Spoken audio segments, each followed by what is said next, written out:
Qué buena es la presencia de Dios, ¿verdad? La presencia de Dios es inconfundible. Cuando uno habla de la presencia de Dios, generalmente la gente piensa que estamos hablando de eso que los teólogos llaman la presencia ontológica, que Dios está en todas partes. Claro que está en todas partes, pero no estamos hablando de eso esta mañana.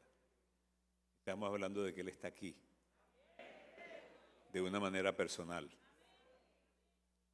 No como está en el universo, sino que Él está aquí de una manera personal.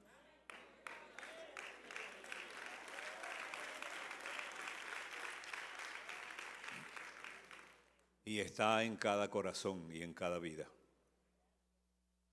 Y eso es lo que le da razón a nuestra vida. Por eso Moisés dijo, si tu presencia no va a estar con nosotros, entonces no nos saque de este lugar. No importa lo que la vida te haga vivir. La presencia de Dios es lo mejor. Y la presencia de Dios no se circunscribe a un culto. Es un problema del corazón. Está contigo. No tiene que ver con las circunstancias. No tiene que ver con las emociones. Yo estoy con vosotros todos los días. Con angustia, con pandemia, con tristeza, con alegría, con triunfo, con fracaso. Yo estoy con vosotros todos los días. Y eso no lo cambia nadie. Y por eso en esta mañana nos hemos gozado con la presencia del Señor. Oremos. Señor, gracias. Porque esa presencia tuya nos quebranta y nos da una nueva perspectiva de la vida. Padre, yo te pido en esta mañana que toques el corazón de cada persona, que te apropies de cada corazón y que nadie salga de este santuario esta mañana sin tener una convicción profunda de que tú lo has tocado y que ha venido a este santuario a tener un encuentro que transformará su vida. En el nombre de Jesús. Amén.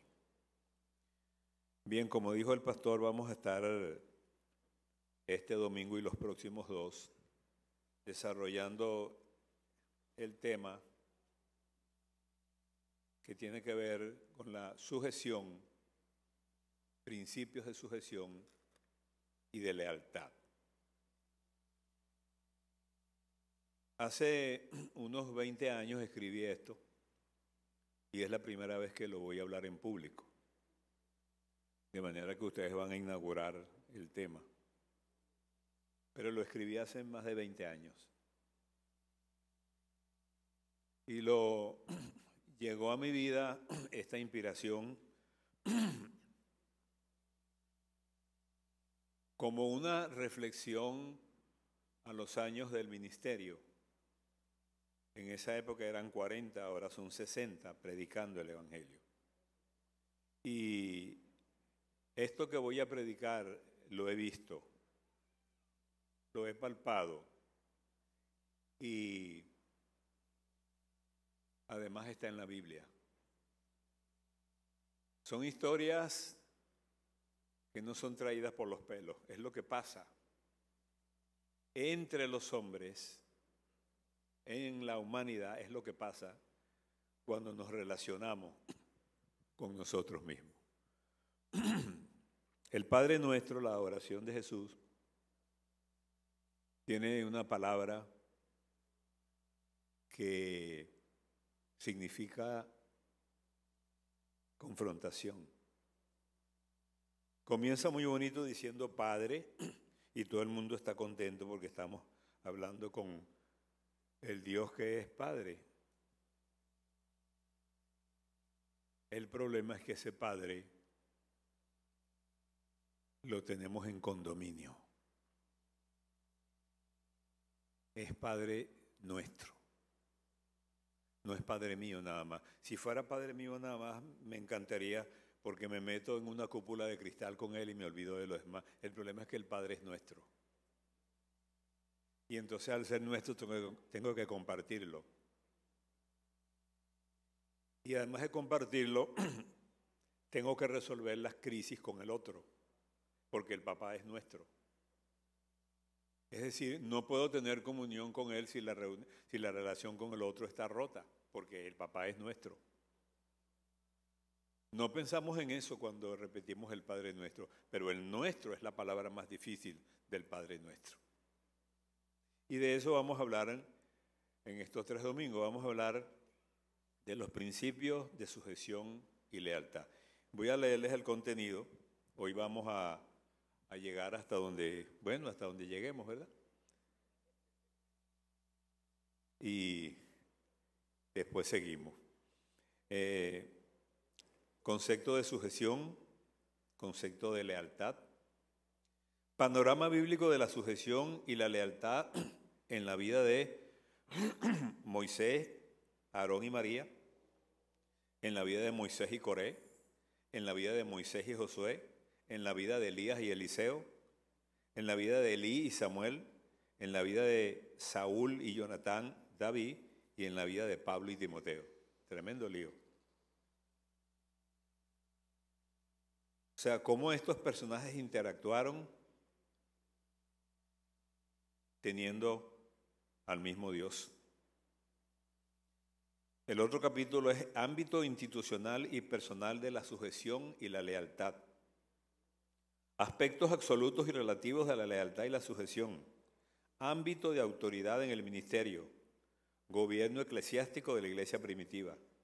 Crisis histórica de lealtad y de sujeción en Natán, Micaías y Amós. 3 casos. Un capítulo especial es Adonías, un liderazgo sin sujeción. Capítulo 10, sujeción, lealtad y quebrantamiento. ¿Cómo se siente? Coré, hijo de Izar, es la lectura que tenemos en número. Hijo de Coat, hijo de Leví, y Datán, y Abirán, hijo de Eliad, y On, hijo de Pelet, de los hijos de Rubén, tomaron gente. Es interesante cómo comienza este capítulo, porque tiene que ver con el liderazgo de Moisés. Dios llama a un hombre llamado Moisés. Cuando Dios llama a la gente, generalmente ya lo ha escogido. A veces lo llama y lo escoge al mismo tiempo. A veces lo escoge y lo llama mucho tiempo después. A veces lo escoge y entre el tiempo de la escogencia y del llamamiento pueden pasar muchos años sin que la persona sepa que ha sido escogida. Y puede estar haciendo cosas que no entiende, inclusive cosas que no quiere hacer, porque ha sido escogido por Dios y Dios lo pone en diferentes circunstancias para enseñarlo y formarlo, y él todavía no se da cuenta. Eso pasó con el apóstol Pablo. Años persiguiendo a los cristianos. Hasta que un día el Señor se encontró con él, ya en la edad mediana de su vida, y le dijo: Pablo, se acabó. Ya no vas a seguir corriendo detrás de nadie. Ahora van a correr detrás de ti. Un pequeño cambio, ¿verdad? Y ese pequeño cambio produjo al más grande teólogo que tiene la iglesia, al más grande pastor, al más grande evangelista y al hombre que interpretó a Cristo. ¿Cómo iba a creer que ese hombre que estaba persiguiendo a los cristianos, que él iba a ser el único personaje de la historia que iba a entrar en el tercer cielo? Así son las cosas de Dios. Aquí está Moisés, tranquilo y sin nervios, ministrando ante el pueblo después de 80 años de escuela. 40 en el palacio y 40 en el desierto. Y cuando está en eso, ministrando, pastoreando a la gente, cumpliendo con el propósito de Dios de llevárselos, de sacarlos de la esclavitud a la tierra prometida, dice que un día apareció un hombre llamado Coré, uno de los líderes. Y me gusta la expresión que usa el Espíritu Santo. Dice, tomaron gente y se levantaron contra Moisés con 250 varones de los hijos de Israel. Eso de tomaron gente tiene mucho que ver cuando las personas tienen diferencias con los líderes y no son capaces de hablar con el líder, sino que hacen esto. Toman gente. Esto se llama murmuración. La murmuración es cuando usted le dice a 50 personas lo que tiene que decirle a una sola, con respeto y mirándole a los ojos. Como hizo Jetro, ¿verdad? ¿Se acuerdan de Jetro? Le dijo a Moisés, disculpa Moisés, pero eso que estás haciendo creo que no funciona. No puedes funcionar de esa manera, te vas a desgastar. Tú no puedes estar atendiendo a la gente todo el día, tienes que buscar, tiene que haber gente aquí en esta multitud, tiene que haber unos líderes de nivel medio que puedan atender a 10, a 50, a 100, a 500. Búscalos, ahí están. Y prepáralos para que te ayuden, porque no puedes. Y tenía razón Jetro. Y Jetro ni siquiera era judío, pero era un hombre sabio.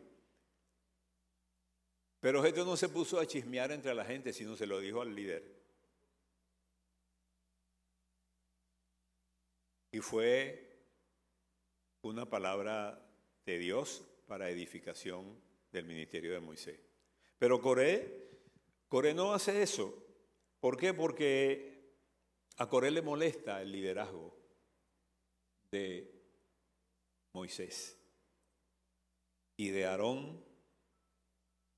Le molestaba. ¿Por qué? Bueno, porque él era un líder y él pensaba que lo podía hacer. De repente pensaba que lo podía hacer mejor. Y es posible que eso ocurra. Y es posible que eso sea una realidad en algunas circunstancias. El problema con eso es que hay que tener en cuenta que las promociones y los cambios en el reino de los cielos las hace Dios. Y las hace a su manera, como Él quiere y cuando Él quiere.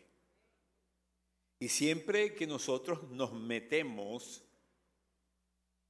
a hacer las cosas como nosotros queremos, generalmente tenemos problemas. Bueno, se levantaron varones, príncipes de la congregación, o sea, él buscó a los líderes, varones de renombre, se juntaron contra Moisés y Aarón y le dijeron, basta ya de vosotros. O sea, ya está bueno. ¿Hasta cuándo ustedes van a ser jefes aquí? Y miren el concepto. Porque toda la congregación, ese fue el razonamiento. Porque toda la congregación, todos ellos son santos y en medio de ellos está Jehová. Eso parece muy espiritual. Parece muy teológico, pero no es cierto. ¿Por qué no es cierto? Porque en todo grupo humano tiene que haber un gobierno. En el mundo animal usted lo ve. Y obviamente en las agrupaciones humanas más primitivas siempre hubo un gobierno. tiene que haber quien dirija y obviamente tiene que haber gente que es dirigida. ¿Por qué? Porque el hombre es así, porque el mundo es así, porque este es el diseño de la humanidad. Es decir, no todos los que estamos aquí podemos poner a mandar y a decir, no, aquí hay un liderazgo. Hay una gente que llegó primero, que tiene años, que fueron escogidos, que fueron preparados. No fue que los escogieron así de la nada. Tienen una trayectoria. Tuvieron un principio y obviamente van a tener un final como tiene que ser. Pero eso tiene que ver con las disposiciones de Dios y no de la gente. Moisés sabía que él no iba a durar toda la vida. Y por eso estaba al lado de él, ¿quién? Josué. ¿Se acuerdan? Josué siempre estaba allí. Josué no subía al monte cuando Moisés hablaba, se quedaba. Pero llegó un día en que Dios sabía que se acercaba el final de Moisés, porque todo en la vida, todo lo que comienza termina. Y Moisés le dijo, déjame entrar a ver la tierra prometida. Y Dios le dijo, no le dijo no, le dijo algo más serio. Le dijo, no me hables más de ese asunto. O sea, ya. Te subes al monte, unges a Josué y te mueres. Ya, habló el Señor. Y así fue. Y cuando murió, la unción de Dios vino sobre ¿quién? Todo a su tiempo. Bueno, esta gente pensaba que el liderazgo de Moisés ya no era suficiente y bueno, para eso estamos nosotros. Todos ellos son santos, o sea, cualquiera aquí puede tomar las riendas. Y no es así. ¿Por qué pues os levantáis vosotros sobre la congregación de Jehová? Miren la pregunta. Es una pregunta arrogante de un líder. Bueno, ¿y ustedes por qué están aquí mandando? ¿Por qué ustedes se levantan? Me encanta la respuesta de Moisés. Cuando oyó esto Moisés, se postró sobre su rostro. ¿Escuchó eso? O sea, no armó un escándalo. No sacó los reglamentos y la Constitución. No se puso intenso. No empezó a reprender al diablo. No empezó a decir, aquí mando yo, porque yo soy el jefe. No dijo nada de eso. Si lo hubiera dicho era verdad, pero no lo hizo. No lo hizo Moisés y no tiene que hacerlo nadie. No tiene que hacerlo ninguna persona que tenga autoridad cuando su autoridad es desafiada. Porque la autoridad que el Señor nos da no tiene que ver con un cargo y con un rango, sino con un carácter. La gente nos va a respetar, no porque tenemos 80 años en el Evangelio y tenemos 3 estrellas amarillas aquí, no. Nos va a respetar porque tenemos un carácter de pureza, un carácter de integridad, un carácter de sabiduría. La gente nos va a respetar porque va a percibir consistencia entre lo que hacemos y lo que decimos. Por eso la gente no respetaba a los fariseos y a los escribas. Y Cristo lo dijo en un lenguaje bien sarcástico. En la cátedra de Moisés, dijo Cristo.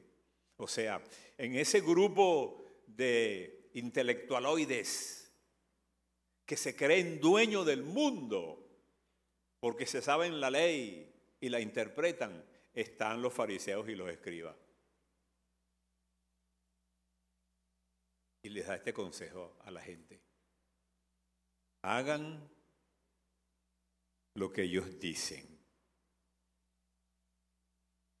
pero no hagan lo que ellos hacen, porque dicen y no hacen. O sea, son pura bulla, son bocones, son habladores. Nadie los respeta porque no tienen el carácter de integridad que tiene que tener un líder.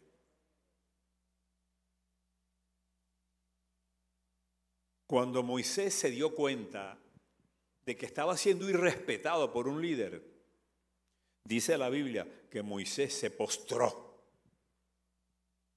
obviamente, y adoró. Se postró y adoró porque no era el mismo Moisés que vio al egipcio maltratando al hebreo, ¿se acuerdan? 40 años atrás. Es otro Moisés. Es un Moisés que salió del palacio y como no estaba preparado y mató al egipcio, cuando a él nadie le dijo que matara a nadie, pero eso se lo dijo su formación, su carácter, entonces Dios lo inscribe en la escuela del quebrantamiento, lo manda 40 años para el desierto para que aprenda. Y aprendió. Fíjense que aprendió, porque cuando se levanta Coré contra él se postra, no lo mata. Menos mal, porque si Coré llega 40 años antes, lo hubiera matado.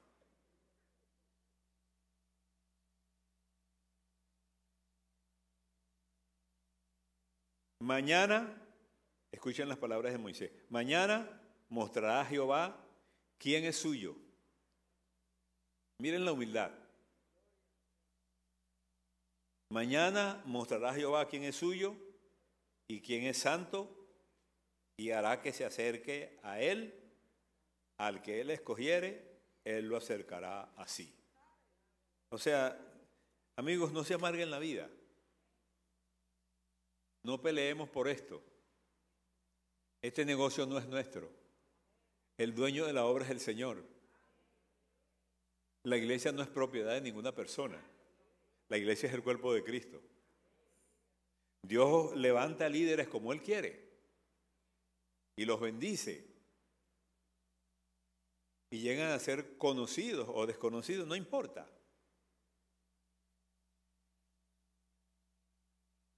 Hay gente que tiene un liderazgo que apenas uno lo nota. Juan el Bautista, por ejemplo, apareció de repente así y dijo: no, yo soy una voz que clama en el desierto. ¿Tú eres el Cristo? No, yo no soy el Cristo. Yo ni siquiera soy capaz, digno de desatar encorvado las correas de su sandalia. ¿Estamos claros? Ubicación. Yo sé quién soy. Yo no soy el Cristo. Simplemente soy el que lo va a anunciar. Ah, por cierto, ahí viene.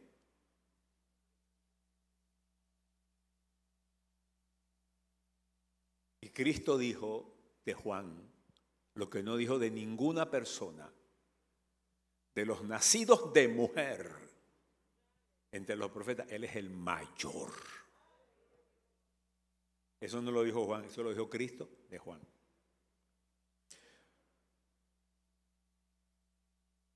Entonces los rebeldes vinieron al día siguiente porque Moisés le dijo: señores, vamos a preguntarle a Dios.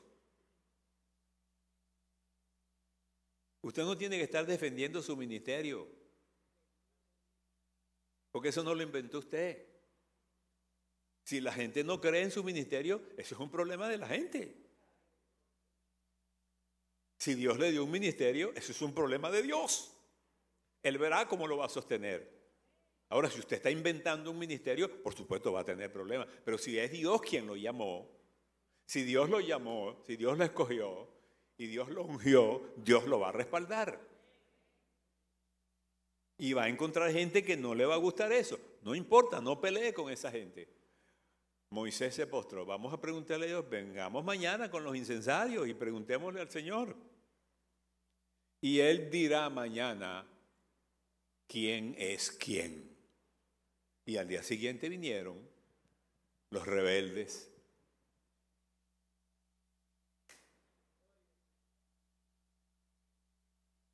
Yo me di cuenta en la Biblia que a Dios no le gustan mucho los protocolos. O sea, Dios no es muy formal con esas cosas. Como que resuelve las cosas así más rápido de lo que nos gustaría a nosotros. Y antes de que comenzaran a hablar, la tierra se los tragó. A Coré y a los 250. Vivos, se los tragó. ¿Qué tal? Bueno, el Dios del Antiguo Testamento hacía esas cosas, que las ha dejado de hacer. Sería bueno que de vez en cuando hiciera algo para que la gente aprenda. Pero bueno, Él es Dios, Él hace lo que Él quiere.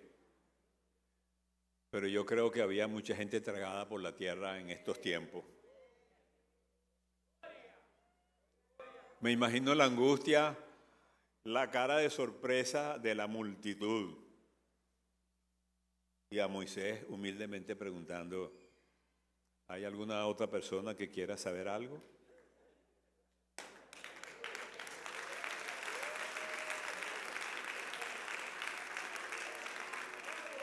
No, Moisés, déjalo así, está bien. El ministerio divino es otorgado por Dios a los hombres, con el objeto de que en alguna forma se cumpla el plan de Dios para la humanidad. Es decir, hermano, vamos a estar claros, vamos a entender de qué se trata. Se trata de Dios. El mundo se trata de Dios. El mundo no se trata de nosotros. Nosotros no somos los protagonistas del mundo. El protagonista del mundo es Dios. El sol es de Dios. El aire que usted respira, con tapaboca y todo, es de Dios. Usted no lo maneja ese aire. Nadie se lo compra, nadie se lo vende. Todo el orgullo humano está aquí, mire, en la punta de la nariz. Usted le tapa la nariz, la boca y se acabó. Toda esa inteligencia se acabó. Se trata de que el hombre pecó contra Dios y echó a perder el programa de la creación. Y Dios en su misericordia trajo a Jesucristo.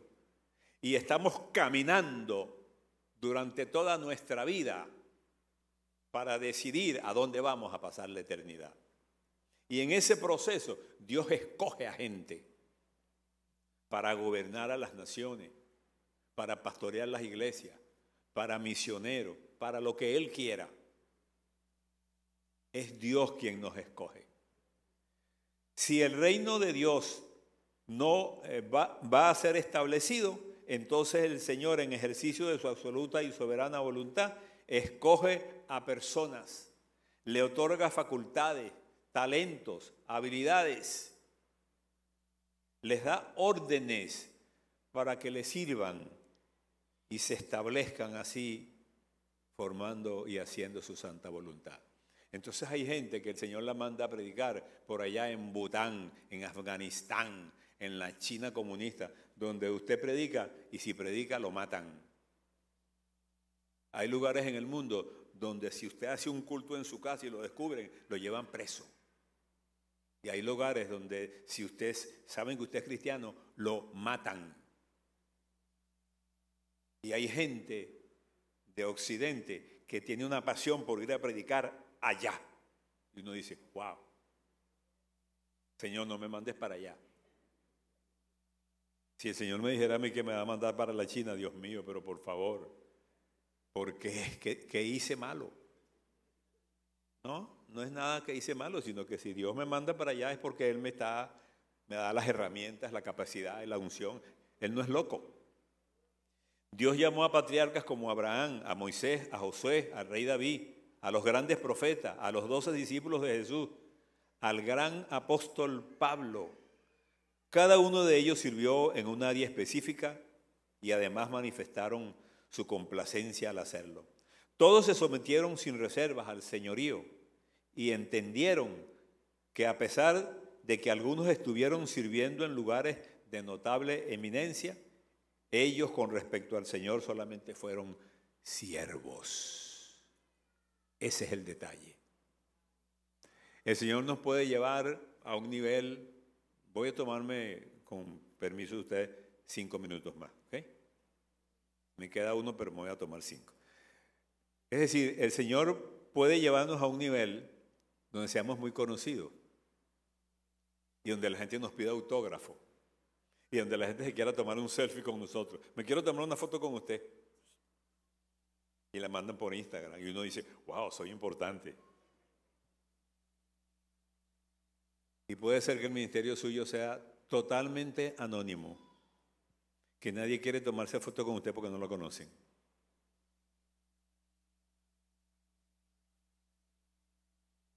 Pero al final, cuando estemos ante la presencia del Señor, ¿saben de qué se trata?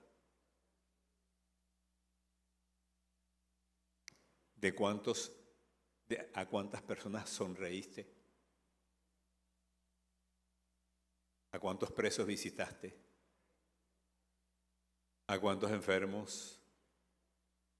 ¿Cuántas veces pasaste por el lado de un necesitado y te hiciste el loco?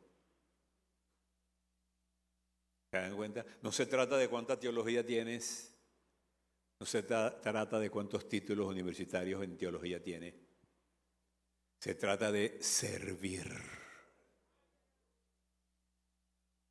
Servir al que está necesitado. Ellos con respecto al Señor fueron siervos, sin embargo, en sus interacciones con las personas que estuvieron por encima, al igual o por debajo de ellos, la situación no fue sencilla, hubo problemas. Y definitivamente tenemos que reconocer que las personas tenemos serios problemas cuando nos relacionamos. Es decir, si soy cantante, quiero tener un nivel. Y la gente me pregunta, ¿cuántos discos usted ha grabado? Y si yo digo que no he grabado ninguno, ¿se da cuenta?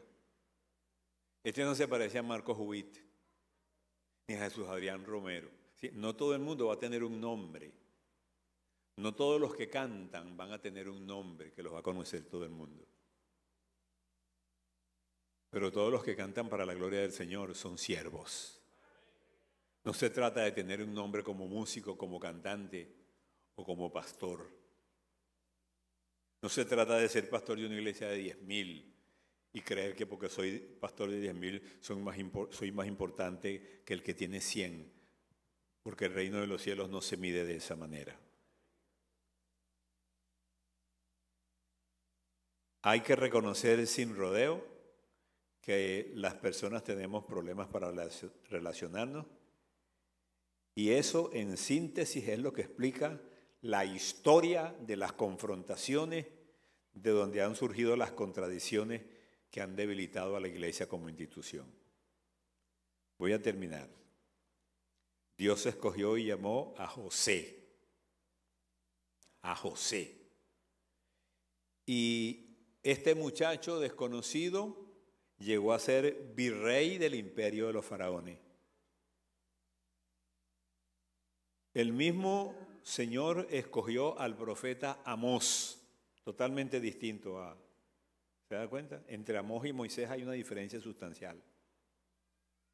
José va a ser el virrey y administrador del gran imperio de los faraones. Amós no. Amós era un cuidador de vacas. Vivía con bastante modestia material. Sería ocioso negar que había evidentemente diferencias entre la erudición de Pablo y el lenguaje de un hombre sencillo e iconoclasta como Juan el Bautista. Esas diferencias notorias y necesarias son las que en un momento determinado pueden hacer surgir situaciones que causarán dificultades en el servicio. Por eso, una postura honesta a los efectos de la comprensión de este problema sería que a los hombres, a los seres humanos, nos cuesta aceptar que con prescindencia de nuestro rango y de nuestra postura ministerial, siempre habrá alguien. Y si no lo hay, tiene que haberlo, bajo cuya autoridad debamos funcionar. Póngase de pie, por favor.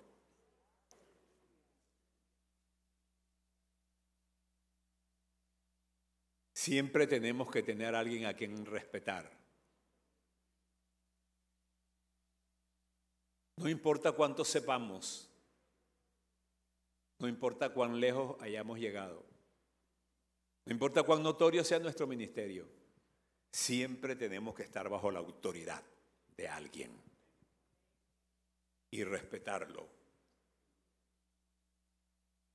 Siempre tenemos que tener la humildad de poder ser corregidos por alguien que nos diga: creo que esto hay que cambiarlo. Y cuando escuchamos eso, que molesta nuestro orgullo, le digamos: Señor, gracias. Ayúdame a ser lo suficientemente humilde. El único que no necesita corrección es Dios. Pero de ahí para abajo todo el mundo. Amén. Levante sus manos y dele gracias al Señor. Dele gracias al Señor por el talento que Él le dio. El talento que Él le dio posiblemente sea anónimo, quizás no lo conozcan nadie, pero usted le va a entregar cuentas a Él. Y Él te va a decir: ven, buen siervo y fiel. En lo poco fuiste fiel y en lo mucho te pondré. Padre, gracias por tu palabra. Enséñanos a corregir los errores que nos causan dolor, que nos causan lágrimas, los errores humanos que nos causan pérdida, que disminuyen la iglesia y hacen, Señor, que pequemos y perdamos tiempo. Perdónanos, Señor. Perdónanos cuando no hemos aprendido, cuando no hemos entendido que lo único que somos es siervos, solamente siervos, y que el único dueño y Señor eres tú. Padre, recibe tú toda la gloria, recibe toda la alabanza y toda la adoración que solamente tú mereces, en el nombre de Jesús. Amén. Amén. Que el Señor los bendiga, hermanos.